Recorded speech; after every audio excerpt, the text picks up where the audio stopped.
Hi, everybody. Darren Way here again for another book review. Okay, for today, we are going to talk about Craig Klein Dixemple. Is that how you'd say his name?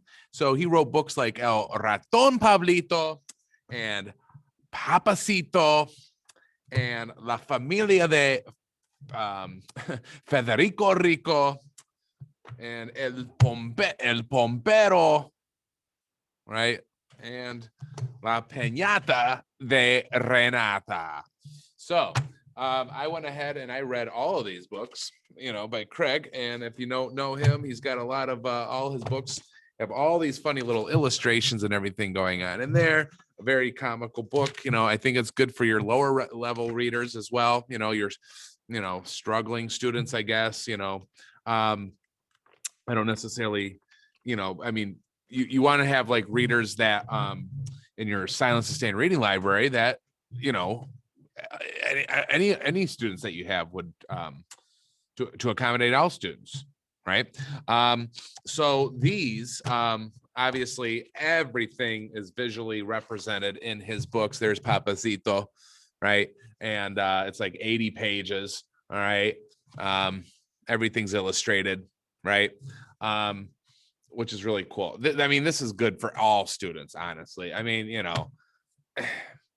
It's one thing to have straight text all the time, but with little illustrations here and there. But I enjoyed reading this. I read them all. Well, actually, I have not read El Pompero yet. Okay, but we will at some point.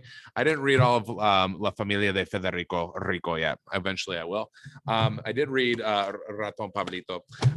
During testing and stuff this week, I did read, from front to back, I read La Piñata de Renata. Hold on tight. You're about to meet Renata, a remarkable, unflappable girl. Unflappable? Okay. With incredible hair. Join Renata each night on piñata propelled journeys. Ooh, I want to be on a piñata propelled journey to distant Spanish speaking realms. Ooh, fun. Meet bullfighters, wrestlers, legendary ghosts, unusual creatures, and more.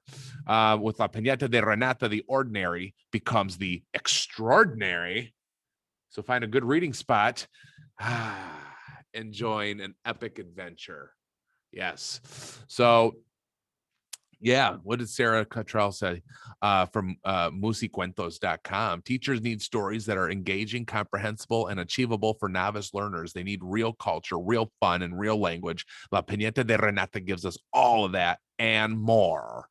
And then Mike Pito, my generation of polyglots, he had a lot to say there too about the book, as you can see there. So yeah, definitely things that you should have in your silent sustained reading library, especially if you teach the lower levels 1, 2, and levels 1 and 2.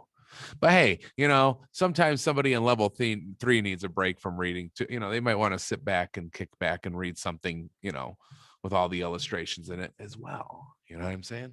So anyways, so I read this and it was really fun. And it's everything. Renata is an interesting girl, and she closes her eyes and she hits the piñata. Like a lot of times, like in every little like episode here, it starts off with like, let's see, is it Monday? Monday goes from Monday, Tuesday, Wednesday. Except it doesn't start off the same in the first part. That way, or does it? I don't remember. No, probably not. What is this? We're not talking about the. Okay, so that was episode 1, right? And it's got all these cultural aspects in it too. It always starts off with like it talks about the Renata. Monday in the evening, the mother and the father are sleeping, right? And then she closes her eyes and she hits the piñata. Always comes next. If you can kind of see that. Renata cierra los ojos y le pega a la piñata. And then, suddenly it's windy, hace viento, y Renata vuela mágicamente a. So it's windy, and then she magically flies to Colombia. There we go, Colombia. And then it's some sort of cultural aspect, okay, about these yipaos.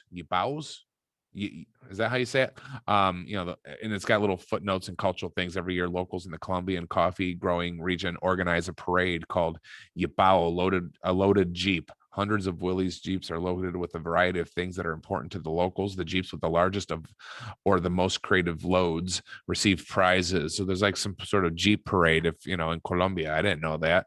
It's hard to keep track of like what goes on in every region, every area of 20 some odd Latin American countries. So anyways, so that's pretty cool. And then episode 2, episodio dos, once again, Tuesday in the evening, the mother and father of Renata are sleeping, and they're like every episode, the parents are like in a different like position here.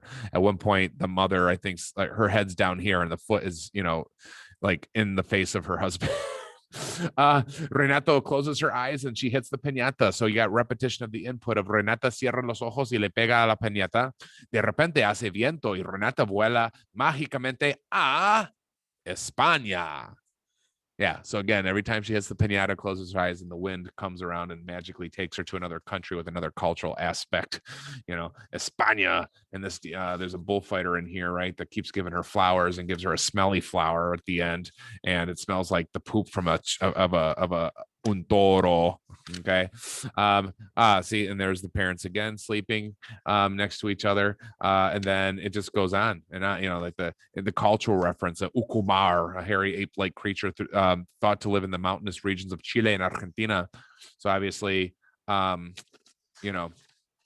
she gets magically whisked away to Argentina. Where's she going in this one? Mexico. Okay. And then it just goes on. So it's pretty, as you can see. Yeah.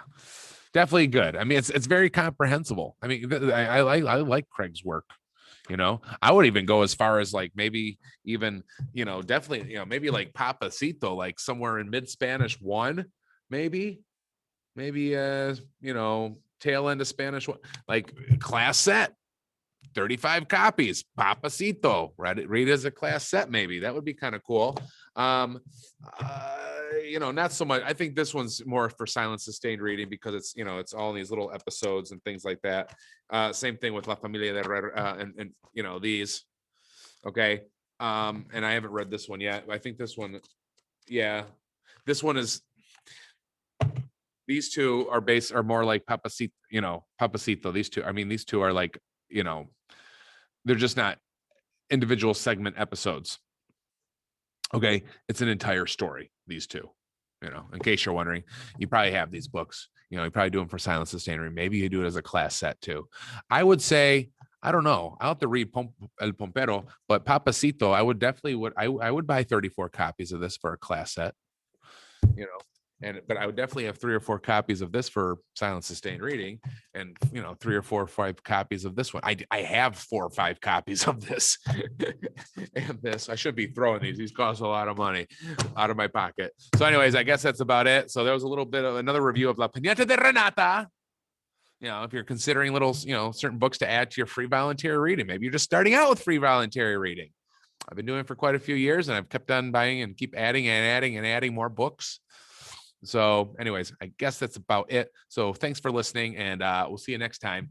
Like and subscribe, hit that like button. That's what YouTube people say. And like and subscribe, smash that like button or something. All right. Peace out.